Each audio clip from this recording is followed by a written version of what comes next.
ኣብ መላእ ዓለም ዘሎ ትግራዋይ እንኳዕ ንበዓል መውሊድ ኣብፅሓኩም ክንብል ንፈቱ ቅድሚ ምድላውና ምጅማርና ኣብ ትግራይ በዓላትና ከይኽበሩ ባህልና ከይነኽብር ህዝቢ ኣብ ዝደለዮ እዋንን ቦታን ከይራኸብ ታሪኹ ከይዕቅብ ካብ ገጽ ምድሪ እውን ክጠፍእ ኮነ ኢሎም ዝሰርሑ ዘለዉ ጸላእቲ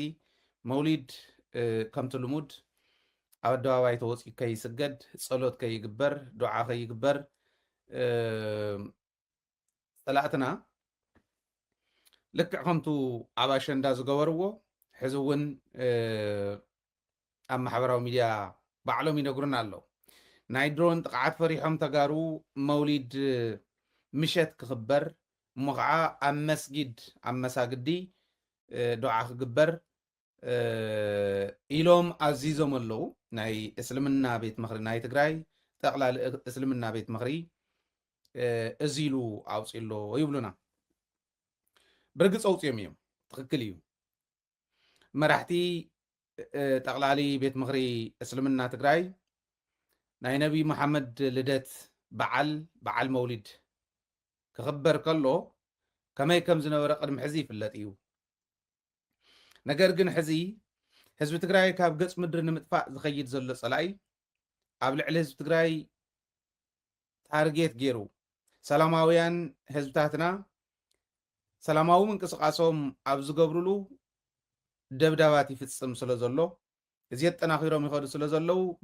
በዓልና ከይነኽብር ገይሮሙን ኣለዉ በቢ መሳግዱ ጸሎት ክግበር ኣዚዞም ኣለዉ ትክክል እዩ ናይ ድሮን ደብዳባት ክግበሩ ይኽእሉ እዮም ተባሂሉ እዩ ብምሸት እውን ዝግበር ዘሎ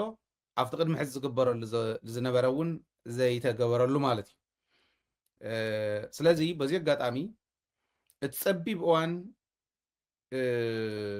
ሓፂር ዕድሚ እዩ ባዕሉ ገመዱ እንዳሓፀረ ዝኸይድ ዘሎ ጸላእ ከዓ ስለ ዝኾነ ዘለና ነዊሕ ይኸውንን ሎሚ ከምቲ ማሊ ስለ ዘይኮና መላእ ህዝቢ ትግራይ ኣሸንዳ እውን ባዕሉ ከይኽብር ኣብ ኣደባባይ ኣብ ስታድየም ከይኽበር ከመይ ጌርና ከም ዝሕለፍና ትፈልጥዎ ኢኹም መውሊድ በዓልና እውን ብኣግባቡ ከምቲ ቀደም ከይኽበር ከመይ ገይሩ ንክሓልፍ መራሕቲ ሃይማኖት እስልምና መልእኽቶም ሕሊፎም ከም ዘለዉ ሰሚዕና ኣለና ንሕና እውን በዚ ንሕልፎ ኣለና ነገር ግን እዚ ንኸይኸውን ብዘላቅነት እውን ኣብ ከምዚ ዝበለ ፍርሓትን ስግኣትን ከይእትውና ጸላእቲ ንሓደን ንመጨረሻን ግዜ ሓድነትና ጽኒዕና ጸላእትና ክንድምስስ ናይ ግድን ይኸውን ዝብል መልእኽቲ እዩ ከዓ ናይ ደደቢት ሎሚ ማለት እዩ ከም ካልኦት መረዳእታታትና እውን ምስዚ ተተሓዚኦም ክኾኑ ኣቐዲመ ከም ዝበልክዎ ኣብ መላእ ዓለም ዘሎ ትግራዋይ እንኳ ኣብፀሓኩም ክብል ፈቱ ንመላእ ተኸታሊ ሃይማኖት እስልምና ብፍላይ ግን ነቲ ውፁእ ህዝቢ ትግራይ ብፍላይ ከዓ ኣብ ትግራይ ኮይኑ በዓሉ ከይኸብር ከምዚ ዓይነት ዓፀቦታት ዝወፅሖ ዘሎ ህዝብና እንኳ ኣብፀሓካ ክብል ፈቱ ኣብ ዝቕፅል ዓመት ብርግፀኝነት ከምዚ ዝበለ ጉዳጉድ ከም ዘይህሉ ርግፀኛ እዩ ኣብ ዝቕፅል ዓመት ኣብ ነፃ ሃገረ ትግራይ ኮይኑ ከም ዘኽብራ እውን ዝከኣለና ንገብር ተቃለስቲ ኢና ዝከኣለና ክንገብር ኢና ንሕና ክንብል ከለና ግን ካሊእ እውን ዝከኣሎ ከም ዝገብር ብደንብ ብምትእምማን እዩ ስለዚ ሓድነትና ጽኒዕና ነንባዕልና ተደጋጊፍና ሽርሒ ጸላእትና ብደንብ ጌርና ተገንዚብና ለይትን ቀትርን ሰሪሕና ናጽነትና ክነረጋግጽ ሕቶ ናጽነት እዩ ዘለና ናጽነትና ክነረጋግጽ በዓላትና ክብርታትና ኩሎም ብኣግባቡ ክነኽብር እንኽእለሉ መንገዲ እቲ ሕዚ ዝብሎ ዝነበርኩ እዩ ማለት እዩ እዚ ከም ዝኸውን ከዓ ምንም ኣይጠራጠርን እየ ናብዚ ንምብፃሕ ኩልኻ እጃምካ ክተወፊ እዩቱ ፃውዒትና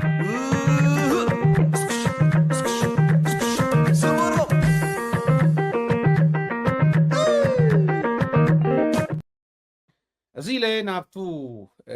ናይ ጸላእትና ታሪኻዊ ግፍዒ ታሪክ ዘይርስዖ ግፍዒ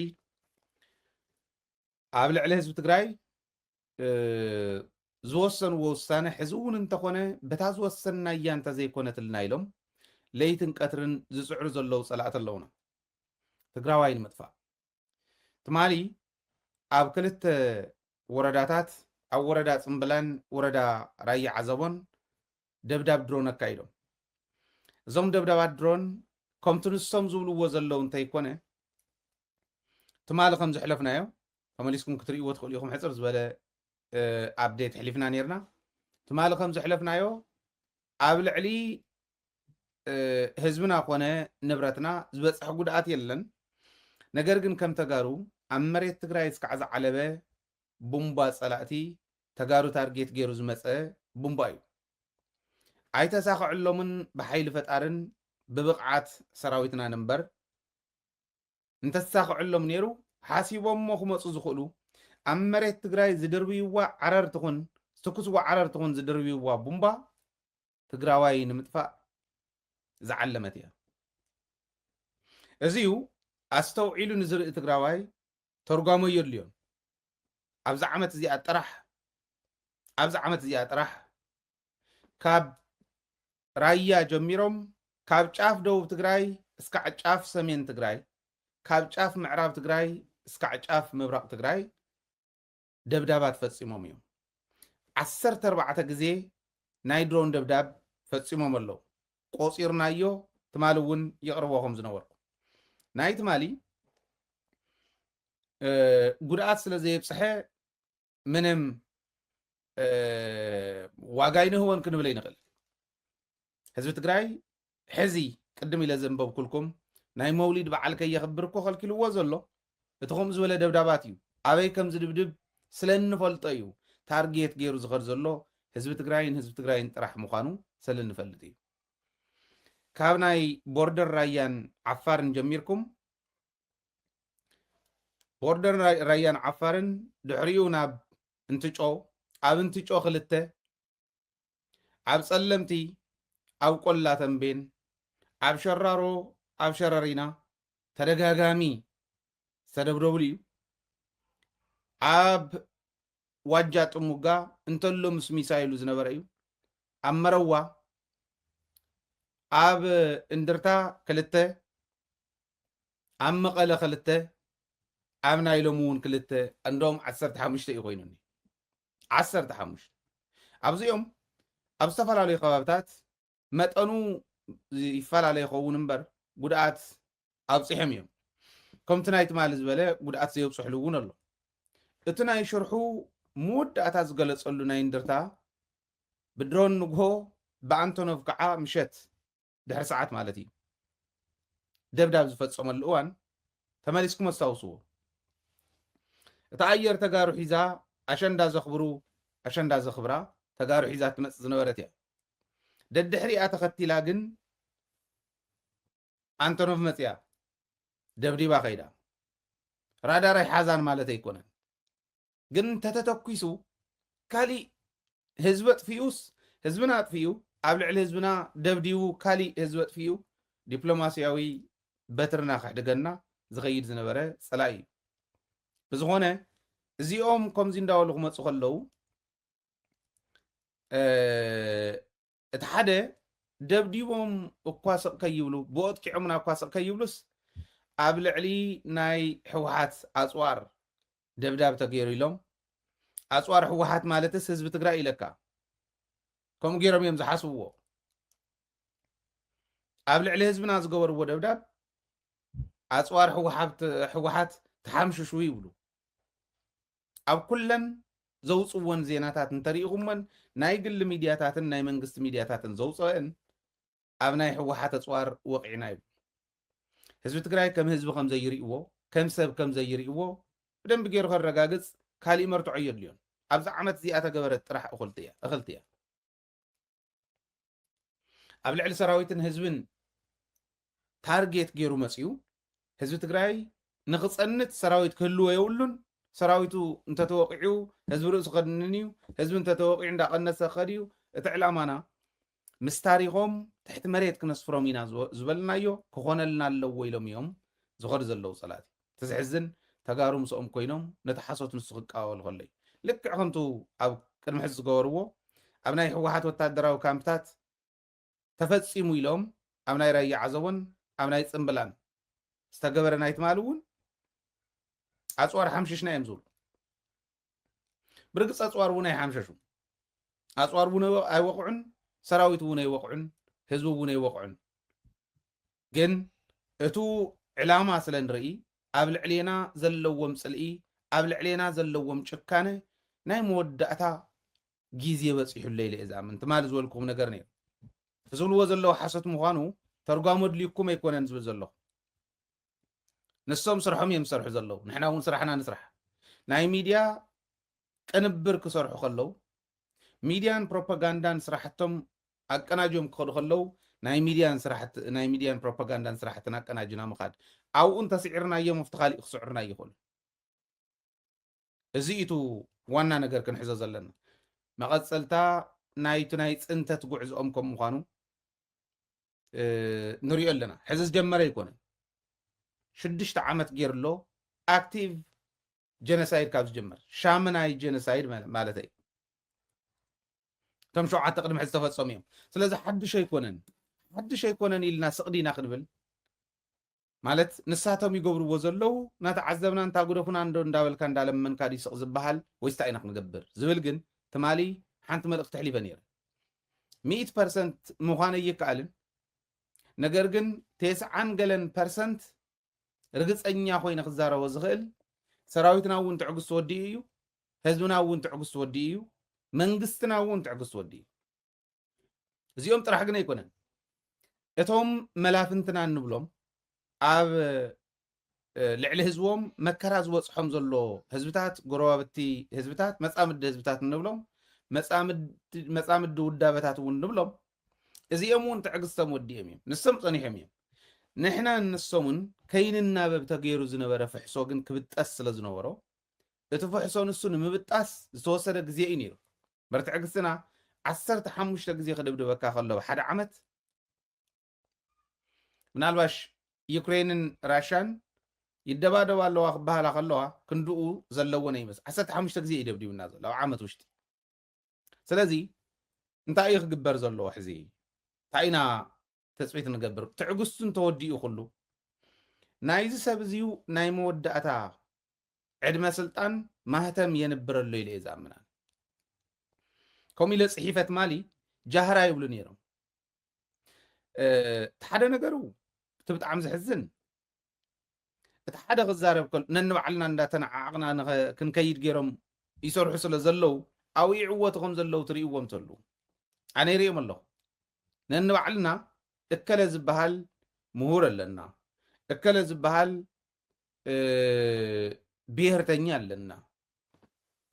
ከምዚ ዝበሃል ውዳበ ናይ ብሄር ውዳበ ኣለና ንቅድሚት ከሳግረና ዝኽእል ከምዚ ዝበሃል ስልቲ ኣለና ተጋሩ ተናቢብና እንኸደሉ መስርሕ እዚኡ እንዳበልና ኣብ ክንዲ ክንኮርዕ እቲ ሓደ ነቲ ሓደ እንዳንቋሸሸ ዝነብረሉ ግዜ ኣለና እዚኦም ተዓዊትናሎም ዝብልዎም ቶም ፀላእትና እዮም ሓቆም ከዓ ተዓዊቶምሎም እዮም ሓደ መሃይም መፅዩ ንሓደ ስኮላር ናይ ዓዲ ኣፉ ከፊቱ ክፀርፎ ክእል እዩ ሓደ መሃይም መፅዩ እዚዩ ማሕበራዊ ሚድያ ዘምፆ ፀገም እዩ እቶም ሃተፍተፍ ዝብሉ ኣነ ይርኦምን ብዙሕ እውን ግዜ ይቦምን ብዙሕ እውን ዋጋ ይቦምን ሓደ ግዜ ኣንታ ከምዚ እኮ ይብሉካ ኣለዉ ይብሉ ኣበይ ርአ እዮም ኣነ ማነይ ዝገብሩ ቆልዑ ኣለውኒ ናይ ባዕለይ ናይ ግለይ ፌስቡክ ኣካውንት ይኹን ናይ ሚድያ ይኹን ማነይ ዝገብሩ ቆልዑ ኣለውኒ ትርጉም ዘለዎ ኮመንት እንተመፅዩ ክእርም ዝኽእል ነገር እንተመፅዩ ሰባት ስለ ዝኾንና ኣብዚ ስለ ዘለኹ በዚ ስለ ዘለኹ እዚ ስለ ዝወፃሕኹ ከምዚ ስለ ዝኾንኩ ኢልካ ኣይጋገን ስለ ዘይበሃል ጌጋ ይፍጠር ሰብ ይፈጥሮ እዩ ስለዚ ጌጋታትና ክነስተኻኽል ዝእርም ነገር እንተኮይኑ እታወት ዝኸውን እንተኮይኑ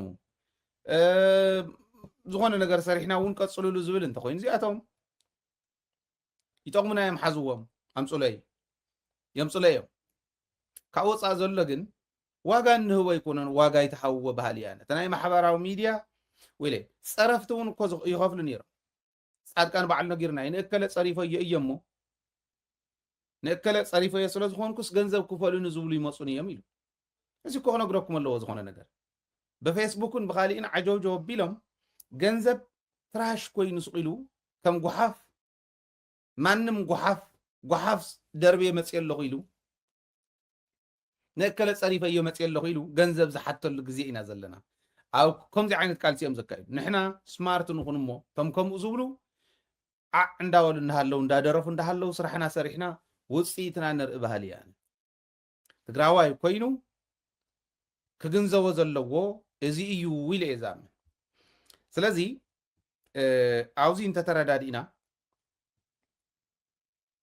تتردادينا اتحزي سلعز قبر زلو ناتخطاتل زموص زلو ملسون تا يخون كم تازولكم نجهراي لنتا يكونه ناي مودات عدميو ما هتمنوير اللو إلي إزام منانا من تاي مسيلكم أبسومون زي ملء جزيه كتريو يخون كالا يزرق ما زلو زي أبسومون زي ملء جزيه ملسخ هبو خجمريو من يسوم رحيلتا نمنتاي زيوم مرأياتات ونيونا كم أقول الزغال كله ناي أبي حمد قعزو ناي فرحي قويا 3-4 مرتعب بمقمات اتو تعقست تودينو لزلنا حيلي 3-4 مرتعب بمقمات كن رئينا خلينا ناي مودعتا جزيه إزي ناي مودعتا ناي سلطانو زمن إزي كندد اللايو أصوار يحلوو أصوار كوينات سعيرة يفلت جوار زولا زنبرا رئيكم يو حدا مرتعنا نسي نجوار أفركب زبهال صاوعيت تصوعيني برهانو لجنسو زبهالن لينش أولتان يم تمديبو من نجوار سابقهم كمالسو بعالش ملس بدحريت اللو مسانا زقالوس زنور مهران توهالو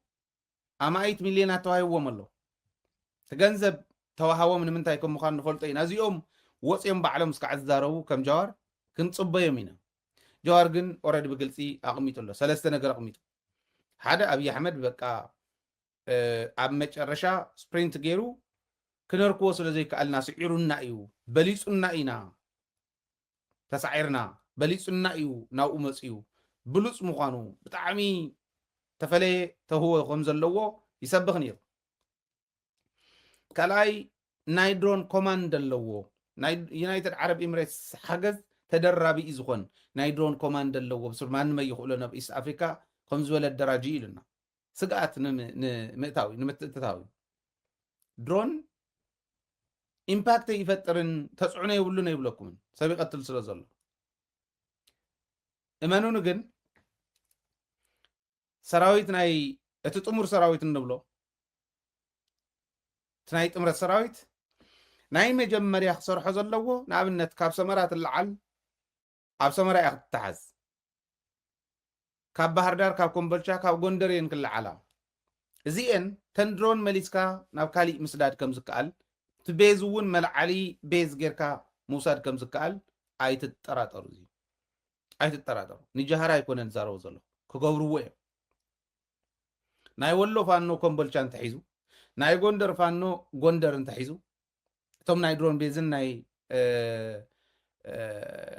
جيتات بيزن زبحال زلو بحر دار ناي غوجام فانو انتحيزو اوريدي زياتهم زمرحو ومبر تناي صمد حيلي ايو حبير زلو ناي تግራይ درونات ناي سودان درونات ناي ኤርትራ درونات نايتهم كالوتون درونات اوزي خمس اتواي تطراطرو كند دلايو انت زلو ካብ ናይ ሱዳን ላዕለ ይኾንን ካብ ናይ ኤርትራ ላዕለ ይኾንን ናይ ትግራይ እውን ቀሊል ኣይኮነን እዚዩ ንጀሃራ ንዛረብ ኣይኮነን ዘይምልሱ ዳ ኣይውልዮም እዚዩ ወታደራዊ ይግድ የብልኩም ይትረፍ ደንስኹም ኣነ እውን ይርዶ ወታደራዊ ሳይንስን ጥበብን ተረድአ ሰብ እንታይ እንተጌርና እንታይ ይመጽእ ኣበያን ግዜ እንተሰርሒና ያ ሰክሰስፉል ንኸውን ዝብል መራሕቲ ኣለዎ ስንዖም ንግደፈሎ ብዘይ ምንም ጥርጥር ዝነግረኩም ግን ኣብ ሓፂር እዋን ኣብ ሰሙን ዘይመልአ ምናልባሽ እውን ኣብዛ ሰሙን እዚያ ምናልባሽ እውን ኣብዛ ሰሙን እዚያ ይደግም ኣለኹ ምናልባሽ እውን ኣብዚ ሰሙን እዚዩ ተኣምር ክረይ ከምኡ እንተቆፂሉ ማለት ኣነ ጦርነት ኣይኮነን ዝሰብኽ ዘሎ ጊደፉ ኢልና ሰላም ኢልና ሰቢኽና ዝሰምዓና ስኢና ኢና ነገር ግን ትዕግስቲ ናይቱ ጊደፉ ሰላም ይሕሸና ዝብል ዘሎ ሓይሊ ብፍላይ ከዓ ህዝቢ ትግራይ ተወዲኡ ኣሎ نزي أي زدل أبي أحمد كندد اللاي درونات انتهلو برقص تكالاتني عدي شيء كم زلو سلا نفلت نسن شيء زمس درونات كم زلوا مقما تي أبينا جوار سلا زبلا يكون نجوار صحيبهم يتوهم هلاهم درج زبل بمول مصوعو تمالنا غيركم ناي درج زبحال سراويت أبال زنبرة في الله مرة حزنور كلهم تصوعين بمركز صغرون أسنان زود تيترف بعال باج على بليون تصوع مس يوم الله تغير له أوريدي باجع حزي مسكرم كبابة حدشكم الدولي باجع كنت تسنيل كالوت نيوتا الدراوي أفلت الله ونزبحال كلهم تأكيوم الله تجارب بانداتاتون ببشو عند أكتبه جمجم والله تببشو عند زقبر أخيبا ما جمجمي علو دم ساي مبلي كالي تأمري ولون سلازي إزيوم من دا جبره إزغل سراويت دا سلطنة مالون برهان سمعون يركم أواج أوج الله إزيوم كلهم تدميرهم التغنتات ندحريت زي ملس مخانير هنا أو حتصير أوانز جمر مخانير هنا بأنا وجن كتري لهم دحر حزي تعجزت يلن مجلس منقص تجراي مجلس حوحات سوري كم ودب حوحات أبناي علاوي فيسبوك قصهم زقمت والله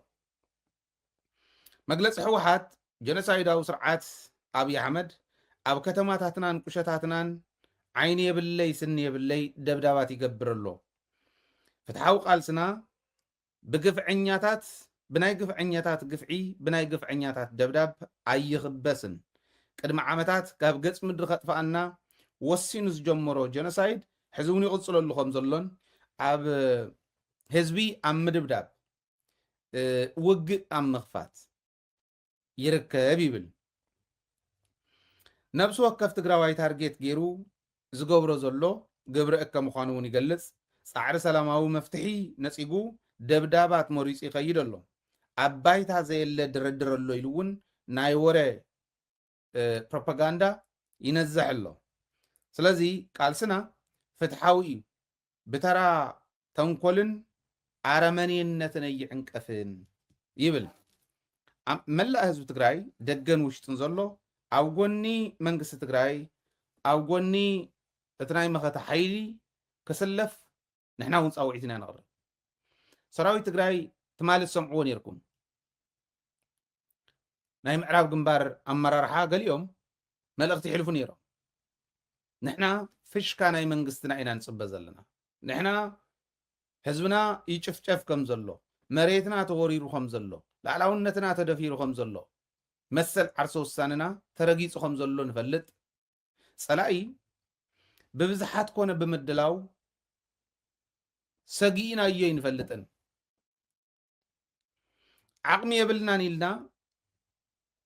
سقا مقا زولنا لقزيون عين برن يلن كلونا يغلن نحنا ملو عقم لنا مريتنا خنا ملس لعلاونتنا خنا خبر مسل عرسو الساننا كنا الرقاقز نقرقن فشكا منقص مصباي ناي قدني سراوي زمرح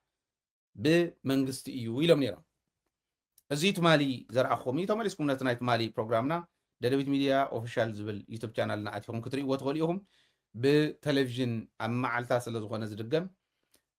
زحالفكم أب يوتيوب channelنا أتفهم رأيو دادويت ميديا أوفيشال زبل بناي بإنجليزية تصحفة مالتي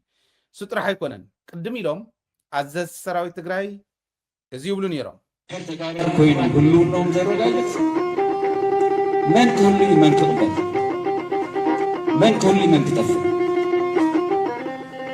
من كزعت تصبح فيه من عدو زمت من هزو كفانا غلي من أبستفانا غلونا يتقار عدو مزر سفر إحنا نبذلنا قدفنا زي تقرفنا أنتم مسلنا بحيلنا نرقايت زيايا قدفنا لنا كم تتمال زولكو قص كابوزين توقعو كاس بوزي مليس كهبو خمز بحال 15 ጊዜ መላሊስና ሄብና ማለት እዩ 15 ጊዜ ኢና ተደብዲብና 3 ዓመት ለሚናስ ንሱ ኣይኣክልን ኢልዎም 15 ጊዜ ለሚኖ ደብዲቦምና ሕዚ ትዕግስትና ተወድእ ዝኸድ ዘሎ ይመስል ነዚ እዩ እዞም ገምጋማት እዚኦም ብሓደ ከምፆም ከለኹ اتناي حوحات مجلسي كريو خلهو منجست تግራይ እውን ከም መንግስቲ ኮሙኒኬሽን ዝሓለፈ ቃለ መሕተት ገብረሉ ከለሁ ዝሕለፎ ነይሩ ተናእሰ 4 ዓበይቲ ነገራት ሕሊፉ እቲ ዝድብድበና ዘሎ ጸላኢ ታሪኻዊ ጸላኢ እዩ ዕላምኡ ህዝቢ ትግራይ ካብ ገጽ ምድሪ ናይ ምጥፋእ እዩ እዚኦም ከዓ 1 2 3 ኢሉ ኣብነታት ተቐሚጡ ገሊጽዎ መንግስቲ ትግራይ ዕላምኡ ነጺሩ ኩሎም ዕላማታቱ ንጹራት ገይሩ ናይ መወዳእታ ጎሉ ብደንብ ገይሩ ፈልዩ እዩ ቃልሲ እዩ መፍትሒና ኢሉ ቃልሲ ዝመርሕ ዘሎ ኢሉ ሕቶይ ኢኮኖሚያዊ ፖለቲካዊ ወታደራውን ካልኦት ዕላማታትና ተነጺሮም ድዮም እዩ ዝብል ነይሩ መንግስቲ ትግራይ ነጺሩ ጥራሕተ ይኮነስ ፕራዮሪቲ እውን ኣቕሚጡ እዩ ቃልሲ ዝመርሕ ዘሎ ዝብል መሊሱሎ ይርኢኹም ሳልሳይ እቲ ናይ ፕሮፓጋንዳ ናይ ምዝባዕ መንገድታት ሁሉም እዩ ንሕና ንዕኡ ክንቃለስ ከም ዘለና ማለት ግዴታው ዝኾነሉ እዋኒና ዘለና ክንስዕሮም ኣለና ባዕሉ እውን ከምኡ ዝብል ነበረ እቲ ናይ መንግስቲ ኮሙኒኬሽን ዝሕለፎ መልእኽቲ ማለት እዩ ንመላእ ህዝቢ ትግራይ ከዓ ፃውዒት ሕሊፉ ትግራዋይ ዘበለ ሕዚ ትግራዋይነት ክትክተል ከላ ትግራዋይነት ኣብ ሓደጋ ክትኣቱ ከላ ንትግራዋይነቱ ዘይልዓል ንትግራዋይነቱ ጋርድ ዘይኸውን ትግራዋይነት ስቂሉ ከም ጋቢ ክሽለመ ይኽእል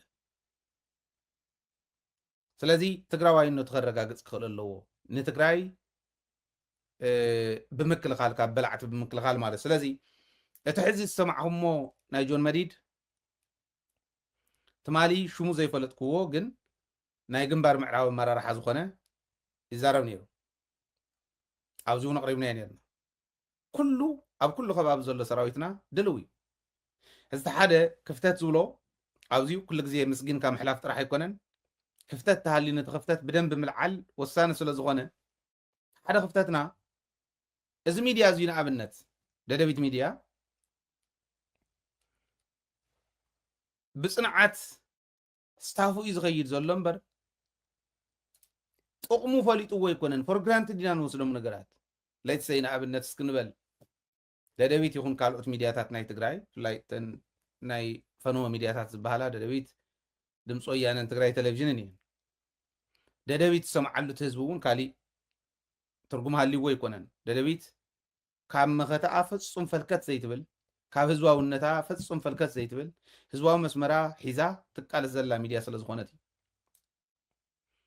እዚ ቴሌቭዥን ጣብያ እዚ ኣንፈት ሂቦም ህዝቢ ስለ ዝሰምዑ እውን በብሽዑን መፂኦም ኣንፈት መሃብ በብሽዑን መፂኦም ኣብዴት ምግባር በብሽዑን መፂኦም ህዝቢ ምልዓል ጽቡቕ ነይሩ ንኣብነት ግፋን ካሊእን እንዳበሉ ኣብ መቐለ ዘርእይዎ ነይሩ ክንሪኦ ስለ ዘለና እዩ ዝሪኦ ጋሓንዶ ኣመልና መቐለ ራእየ ሰብ የለ መንእሰይ የለ ማካይን ጥራሕ በዚሕ እንትርኢ ኣለኻ ሓደ መንእሰይ ኣይትረክብና እዚ ራይ ኣሸንዳለ የለ ገለ የለ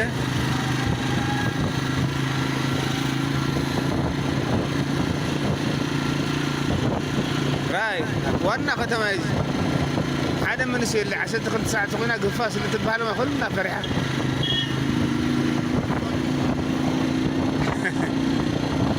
ኣብ ድሕቡስ ዘይቃለሱ ተቃሊሶም ትግራይ ነፃ ደይውፅዋ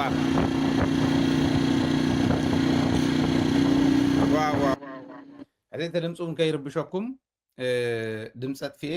እዚዩ እንዳቐፀለ ኣነ ክቕፅለልኩም ንምንታይ ይመስለኩም ሕዚ ከፍ ዝበለ ሰማይ ቀረብኡ ዓይነት ምስላ ከይኸውን ሓሳበይ ብምንታይ ክትርድኡ ለይደሊ ይመስለኩም ይከኣል እዩ ብዝብል መንእሰይ ትግራይ እኮ ኢና ንዛረብ ዘለና መንእሰይ ትግራይ ንዓተ ቃለስ ኢልካዮስ ዕላማ ነፂርካ ሂብካዮስ ንትግራዋይነቶ ይቃለስን ዝብል መንእሰይ ክርከብ እዩ ዝብል ኣነ ኣይኣምኖን ፀገም ግን እንታይ ኮይኑ ይመስለኩም ምስሩ ንግዲ ገይሮሞ እዮም ገሊኦም ኣብዚ ምስትውዓል ከድልየኩም ይመራሕትና ተወሰነ ገንዘብ ተኸፊልካ ተገፈፈ ሰብ እውን ይምለሰልካ ንግዲ ገይሮም ኣለዉ እዚ ሕዚ ናይ መንግስትና ዕላማ ኣይኮነ ናይ ውድብ ሕወሓት ዕላማ እውን ኣይኮነ ናይ ሰራዊትና ዕላማ እውን ኣይኮነ ገንዘብ ትኸፍል ሞ ይስደደልካ እዚዩ ጭቡጥ መረዳእታ ኣለና ጭቡጥ መረዳእታ ኣለና ኣብ ዝተፈላለየ ከባቢ ከምኡ ገይሮም ኣለዉ ኣይ በቃ ሓላፍ ዘላፍ ኣይስኣንን ኢሎም ሓላፍ ዘላፍ ምህላው ኣብ መሪሕነት ሓላፍ ዘላፍ ክህሉ ንቡር ገይሮም ዝኸዱ ሓላፍ ዘላፍ ክህልዎ ይኽእልን ብሓያል ፕሬሲዥን ፈጽሞ ኢሎም ኣብ ክንዲ ክኸዱ ንቡር እዩ ሓላፍ ዘላፍ ፀገም የለን ቀፅሉ ኢሉ ዝኸይድ መሪሕነት እንተኮይኑ ከስተኻኽለ ይኽእል ትግራዋይ ይትረፍ ድሕዚ ሞባይል ኣብ ኢዱ ሒዙ ብሚድያ ክንገር ከሎ ቴሌቪዥን ዘይብሎም ሞባይሉ ዝርኢ ሞባይል ዘይብሎም ቴሌቪዥን ዝርኢ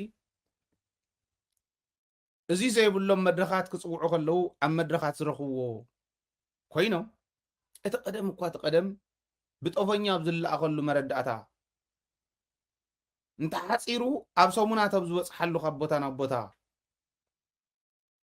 ትማሊ ኣብቲ ሕሉፍ ናይ 17 ዓመት ዕጥቃዊ ቃልሲ መንእሰይ ትግራይ ብኪነት እንዳለዓለ እዩ ዝወስዶ ነይሩ ታይት ዕላማና እቲ ዝሃድም ዘሎ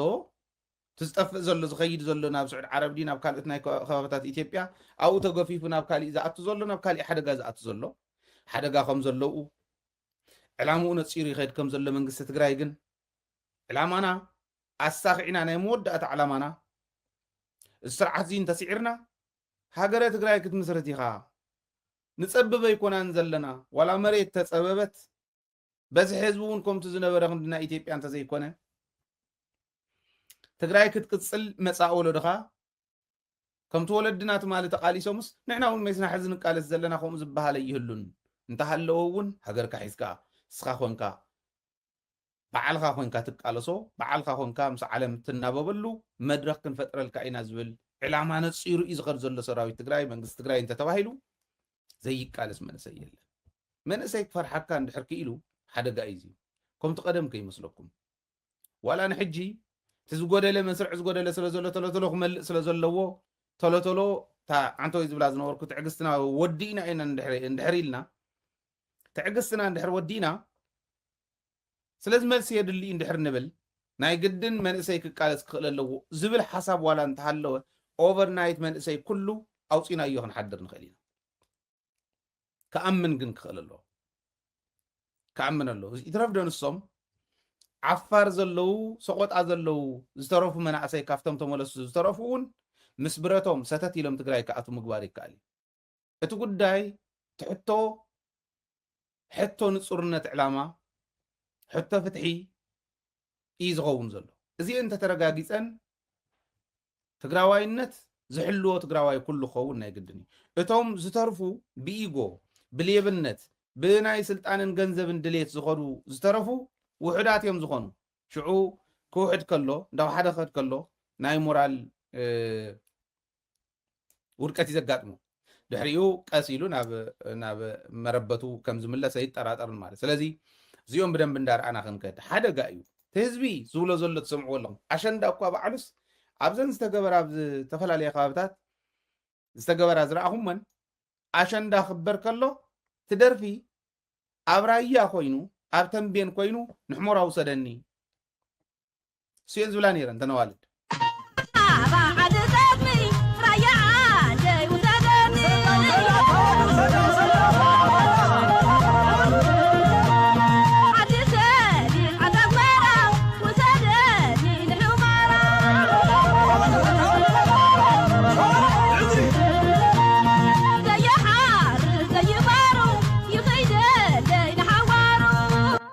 ስለዚ እስቂሎ ይኮነን እዚዩ ትርጉም ኣለዎ እቲ ህዝቢ ዝብሎ ዘሎ ፍሉጥ እዩ ህዝቢ ዝደለዮ ግን እምረቢሉ ብደንብ ናይ ኩሉ ዓቕሚ ተጠቂሙ ከሳግር ዝኽእል ስራሕቲ ክሰርሕ ዝኽእል ሰብ ይደሊ ከምኡ ዝበለ መሪሕነት ይደሊ ኣነ ሕዚ ከም ዝኽብሎም ከለኹ ይኹረፉ እንድዮም ህዝበይ ክፈልጠለይ ዝደልዮ ይኹሩ እዮም ንምንታይ ልዓልካና ንምንታይ መራሕቲ ትነቅፍ ንምንታይ መራሕቲ ተዋርድ ይብሉ እዮም ውርደት ኣይኮን ኣነ ይድግፈኩም ኣለኹ ኢለ እየ ዝሓስብ ዝጎድለኩም ዘሎ ኣብዚ ከባቢ እዚ እዩ ዓቕሚ ምጥቃሚ ኩሉ መራሒ መለስ ክኸውን ኣይኽእልን መለስ ክትክእ ኣይኽእልን ዝበልፁ እውን ክመፅኦም ትሕቲኡ ዘለዉ እውን ከልዉ የንፈላለን ድዩ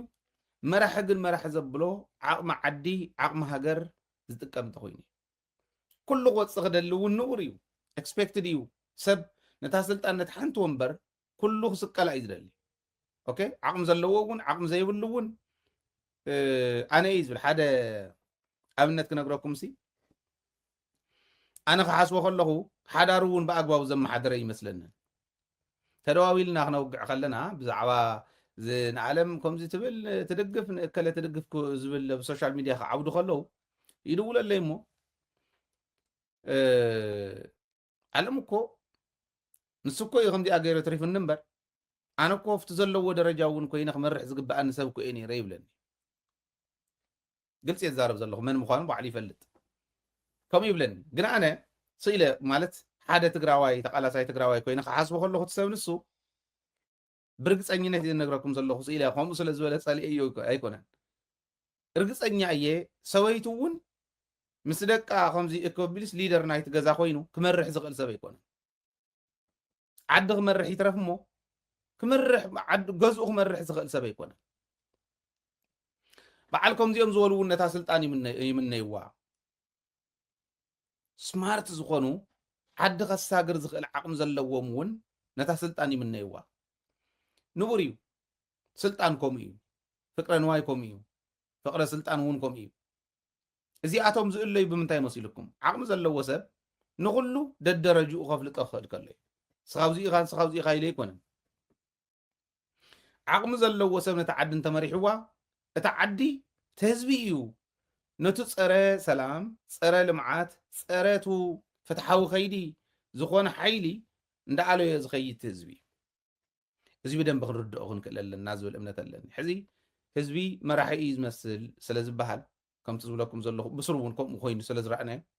ኣብዛ ቀረባ እዋን እኳ ኣብ ዘመነ ጌታቸው መኪና እንዳተሰቐሉ ፈቐዶ ከተማታት ዝኸዱ ዝዓብዱ መናእሰይ ንርኢ ነርና መንእሰይ ኩሉ ማለት ኣይኮነን ከምኡ ዝብሉ ግን ንርኢ ነርና ህዝቢ ቁርብትልናን ጌታቸው ፀኒሑ እንተዝኾን ሰቂሉ ኬርለስ ዝኾነ ማሕበረሰብ መፈጠርና ኢና ምንም ዘይግድሶ ኣብ እንዳ ጫቶ እንዳ ዊስኪ ውዒሉ ሓዲሩ ሆ እንዳበለ ዝመፅእ ዓንገር እንዳበለ ዝመፅእ መጥረና ኣዴታቶም ዝፀፍዑ ነዴታቶም ዝፀርፉ ነተን ጀጋኑ ኣደ ትግራይ እኮ ናህና ስለ ዝኾነ ኣዴታትና ስለ ዝኾና ደቂ ኣንስትዮ ትግራይ ትዘለወን ዋጋ ማለት ዋጋ ዝምጥነን ዋጋ ዘይክትበን ትኽእል ኢኻ ዝምጥነን ክብሪ ዘይክትበን ትኽእል ናህና እየን ኦረዲ ትሕዝ ስለ ዝኾነ ኣብ ኢድካ ዘሎ ወርቅስ ዳርጋ ጨርቂ ዝበሃል ምስላ ይገልጾ እዩ ከምኡ ገይሮም ዘራኽሱ ሰባት ነይሮም ርኢናዮም ብጌታቸው ኣብ ዘመነ ወዲ ወረደኸ ፀጥ ኣደ ስቕ ኣቦ ስቕ ካድረ ስቕ ተገዳላይ ስቕ ኮይና ብዘመነ ደብረ ጽዮን ከ ሕዚ ሞይሱ ተመሊሱ ክመፅእ ከሎ ማለት እዩ ስቕ ንሳቡ ዝነበረና ኮኔክሽኑን ብጥስጥስ ስቕ ታበሉ እንደ ካብኡ ዝኾነ ነገር ምስ ተባሃለ ዓመት ፀኒሕካ ትመፅእ እሞ መልሲ ትህብ ንናይ መዓዘ ንናይ ብቕድምቲ ማለት ንናይ ቅድሚ ዓሚ ህዝቢ መራሒ እዩ ዝመስል መራሒ ክቕየር ክኽእል ኣለዎ ህዝቢ ክቕየር እንድሕር ተረልዩ ኣብቲ ሕዚ ዘለዓልናያ እውን ህዝቢ መራሒኡ ክመስል እቲ መራሒ ኣብ ውሽጢ ገዛ ዓፅዩ ፅዕር ስለ ዘሎ ኣይኮነን ከምኡ ኣይኮነን ኮሚኒኬት ክገብር ከሎ እውን ብእዋኑ ውዳበታትና ረኣይዎን ኣብ ዳያስፖራ ዝነበራ ውዳበታት ክስተኻኸላ ነይርዎን ኣብ ውሽጢ ዘለዋ ውዳበታት ክስተኻኸላ ኣለዎን ኣበይ ኣለዋ ተን ውዳበታት ሚድያታት እኒዋ ሃይለ ካብ ጅቦ ውፅኡ ሕዚ ቴሌቭዥን ከቕርበልካ ይኽእል እዩ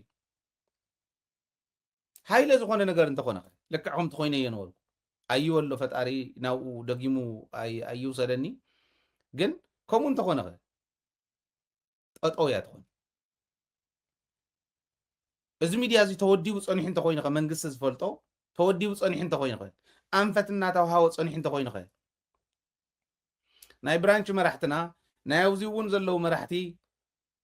ናተናበበ ምስ መንግስቲ እናተናበበ ኣንፈት እናተውሃቦ እንተፀኒሑ ሃይለ እንተዘይሃልዩ ተኻሊእ ከም ዘሎ ዝፈልጥ ናይ መንግስቲ መሓውር ኣሎ ማለት እዩ እቲ ሚድያ ክንጥቀመሉ ኣለና ኣብ ነፃ ግዜ ፀገም የለን ነፃ ፕረስ ከልወና ስለ ዘሎ መኸተ ግን መኸተ እዩ መጀመርያ ህልውና ስለ ዝኾነ ኣነ እዚ ደጋጊመ ክዛረብ ከለኹ ካሊእ ክመስል ክእል እዩ ብዘየግድስ ግን ምርኣዩ ኣድላይ ስለ ዝኾነ እዩ